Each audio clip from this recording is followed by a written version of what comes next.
To do this, we're going to imagine that we have a container similar to ones that we've looked at before, where I've got a plunger on one end.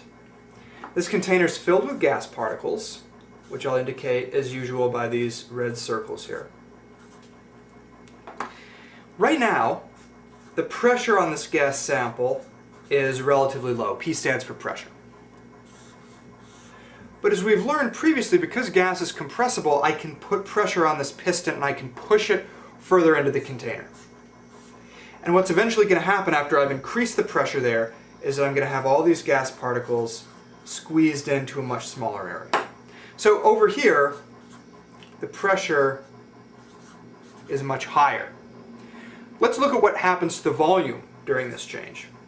Volume right here, relatively speaking, is pretty high. These gas particles have a good amount of room to move around in. On the other hand, the volume over here is pretty low. We've squeezed them into a much smaller space. So as pressure goes up from low to high, volume goes down. What this means is that the relationship between pressure and volume is an inverse relationship. As pressure goes up, volume goes down. They move in different directions. On the other hand, if pressure were to go down, the volume would be able to go up. You're familiar with an inverse relationship because you see this a lot with the cost of things that you buy. As something becomes more expensive, fewer people want to buy it. On the other hand, as the price of something lowers, more and more people want to buy it. So that's an example of an inverse relationship too, things moving in different directions. Pressure and volume also move in different directions because they have an inverse relationship. Between pressure and volume of a gas is described by Boyle's law, which is named after the scientist who figured out what the relationship between pressure and volume of a gas was. Boyle's law can be stated that P1 times V1 equals P2 times V2. Boyle's law assumes that we have a gas and it experiences some sort of a change. Maybe we increase or decrease the pressure, change the volume in some sort of a way.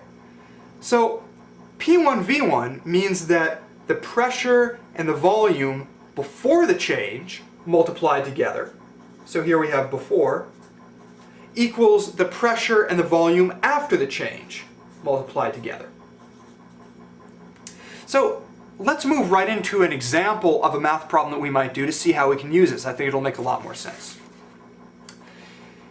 Here is a sample problem. We say here at 1.70 atm, a sample of gas takes up 4.25 liters. If the pressure on the gas is increased to 2.4 atm, what will the new volume be? So as we said before, there's a change that takes place. We increase the pressure. We now want to look at the before of the gas and the after of the gas, figure out which of these variables we need to solve for. Okay. At 1.7 atm, a sample of gas takes up 4.25 liters. So we have the before pressure, 1.70 atm, and we have the before volume, 4.25 liters. We now say if the pressure on the gas is increased to 2.4 atm, what will the new volume be? So we have P2, we have the second pressure after the change, we don't have the volume. So it's going to be V2 that we're going to be solving for. We'll want to rearrange this by moving P2 under this other thing. So we're going to get P1 V1 divided by P2 equals V2. And now let's go ahead and plug in our numbers. Initial pressure is 1.70 atm times initial volume, which is 4.25 liters, divided by the second pressure, which is 2.40 atm. Now let's take a look at how we set this up. ATM's up here, ATM's down here, which means that the atmospheres are going to cancel out. We're left with liters, and our final answer is going to be 3.01 liters. Before we call it quits, let's see if this makes sense.